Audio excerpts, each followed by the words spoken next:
큐틴 간식 타임 5월 29일 주일 요셉의 작전 창세기 42장 18절에서 38절의 말씀.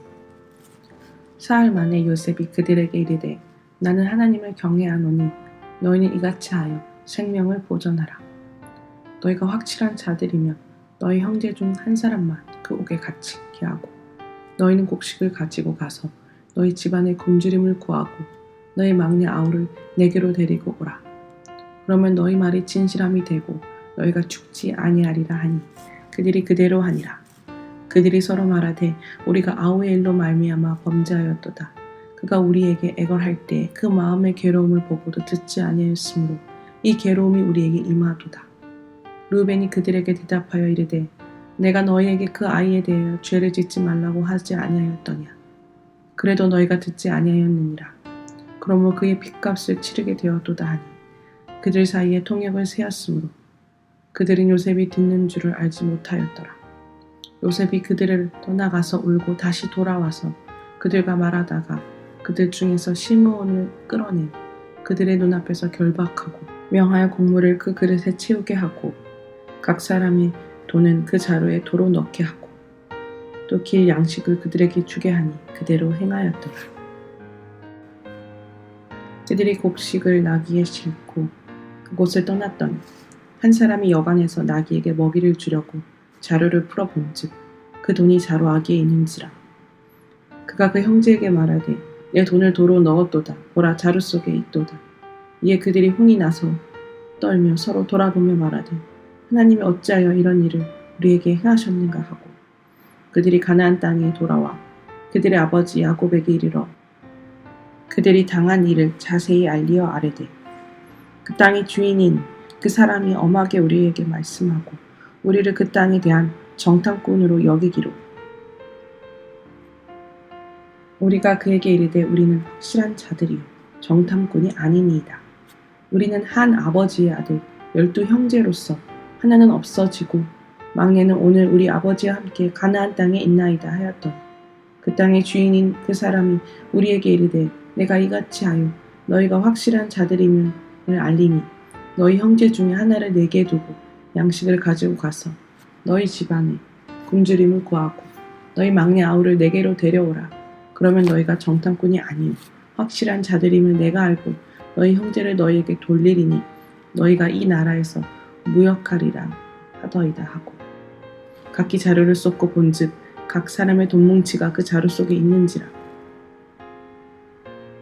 그들과 그들의 아버지가 돈뭉치를 보고 다 두려워하더니 그들의 아버지 야곱에 그들에게 이르되 너희가 나에게 내 자식들을 잃게 하도다. 요셉도 없어졌고 시므온도 없어졌거늘 베냐민을 또 빼앗아가고자 하니 이는 다 나를 해롭게 함이로다.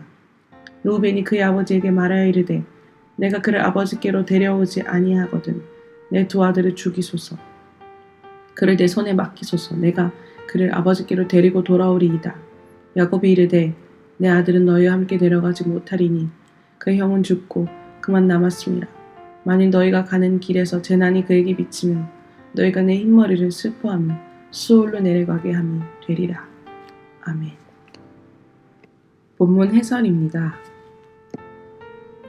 요셉은 감옥에 갇힌 형들을 3일 만에 만납니다. 그는 자신이 감옥에서 겪은 고통을 형들이 생각해 볼 수 있도록 한 뒤 전골 찌르는 말을 합니다. 형들이 가나안에 두고 온 막내 아우를 데려옴으로써 진실성을 증명하라 한 것입니다. 이는 17살 요셉을 구덩이에 던지고 죽이려다가 미디안 상인에게 팔아버린 그들의 죄악을 직면하게 하는 요구입니다. 이 일로 그들은 과거 요셉의 괴로움을 듣지 않은 자신들의 죄악을 떠올립니다. 그러나 맏형 르우벤은 그 와중에도 동생들에게 책임을 전가합니다. 죄악을 직면하면 핑계치 말고 온전한 회개를 해야 합니다. 나의 전곡을 찔러 죄악을 직면하게 한 말은 무엇이었습니까? 요셉의 형들은 가나안으로 돌아가는 길에 곡식을 사고 낸 돈이 고스란히 자루 속에 있는 것을 보고 심히 두려워합니다. 아직 자신들의 죄악을 진실히 회개하지 않았기에 작은 일에도 어찌어찌하며 당황하는 것입니다. 야곱에게 애굽에서 있었던 일을 설명할 때도 과거 요셉을 팔아버린 죄와 3일간 옥에 갇힌 일은 고백하지 않고 무협 이야기 등등 구구절절 자신들에게 유리한 변명만 늘어놓습니다. 하지만 자료에서 쏟아져 나온 돈뭉치는 그들의 진정성 없는 회개의 민낯을 보여주고 야고까지 두렵게 합니다. 정직하지 않은 고백은 드러날 수밖에 없습니다. 가족과 믿음의 공동체에 아직 고백하지 못한 나의 죄와 잘못은 무엇입니까? 어떤 핑계와 변명을 대며 그것을 숨기고 있습니까? 가족의 살 길을 두고 자신을 설득하는 아들들에게 야곱은 너희가 나를 다 해롭게 한다며 피해의식으로 원망합니다. 르우벤이 두 아들의 생명을 담보 삼아 아버지를 설득하려고 하지만 야곱은 그마저 듣지 않습니다. 상식을 뛰어넘는 말로 설득하는 르우벤의 어리석음과 자녀들을 레아의 아들과 라헬의 아들들로 나누어 편애하는 야곱의 한계가 그대로 드러납니다. 이는 고난 앞에서 어찌하여만 부르짖는 우리의 모습이기도 합니다.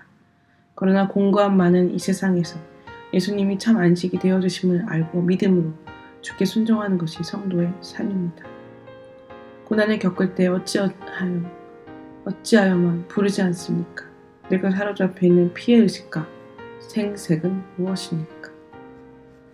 기도하기입니다. 고난 앞에 드러난 저의 죄악과 한계를 직면하지 못하고 여전히 숨기고 핑계대기만 하는 저를 긍휼히 여겨 주옵소서. 이제는 어찌하여만 부르짖기보다 나와 내 가족을 살리는 믿음의 적용과 결단을 하게 하옵소서. 이 땅에서 성도로서 책임감 있는 삶을 살 수 있도록 도와주옵소서. 묵상 간증입니다. 무정한 형. 작년에 아들의 결혼식을 일주일 앞둔 때입니다. 부산에 사는 큰 동생이 코로나 때문에 장사도 안 되고 금전적인 문제도 있고 미안한데 조카 결혼식에는 못 가겠어 라고 문자를 보내왔습니다. 불과 며칠 전에도 참석한다고 했었는데 금세 생각이 바뀐 것입니다. 큰 동생과는 9년 전 부모님이 한 달 간격으로 연이어 돌아가시고 유산을 처리하는 과정에서 서로 소원하게 되었습니다. 그동안 동생과 관계를 회복하고자 적용하며 기도해온 저와 아내는 이번 아들의 결혼을 계기로 온전히 화해하기를 기대했습니다. 그런데 이렇게 동생이 불참을 통보하니 순간 분통이 터지며 아예 관계를 끊고 싶은 마음마저 올라왔습니다. 부모님은 가난한 환경에서도 장남인 제게 물질적인 지원을 아끼지 않고 저를 대학까지 보내주셨습니다. 반면 두 동생들에게는 고등학교를 졸업하고 일찍 돈이나 벌라 하시면서 제 대학 등록금을 동생이 번 돈의 일부로 채우기도 하셨습니다. 또 제가 술을 먹고 사고를 쳐도 책망을 할지언정 늘 뒷수습까지 다 해주셨습니다. 하지만 저는 두 동생이 저 때문에 느꼈을 소외감과 박탈감은 전혀 생각하지 못했습니다. 이후 큰 동생은 결혼하고 부모님을 잘 찾아뵙지 않았고 막내 동생은 20년 전 주식 투자에 실패하여 부모님에게 책망을 듣고 집을 나간 지 지금까지 연락이 두절된 상태입니다. 그러니 요셉의 형제들이 우리가 아우의 일로 말미암아 범죄하였도다라고 고백한 것처럼 형제 간에 소원해진 이유가 나밖에 모르고 살아온 저의 무정함 때문인 것 같아 회개가 나옵니다. 저는 아버지의 첫 비라와 동침한 르우벤과 같이 내 욕망에만 취해 살다가 부모님과 형제들의 신뢰를 잃어버렸습니다. 비록 지금은 믿음의 공동체에 속해 변화되었지만 두 동생에게는 여전히 자기만 생각하고 부모님에게 온갖 혜택을 다 누린 형으로 각인되어 있을 것 같습니다.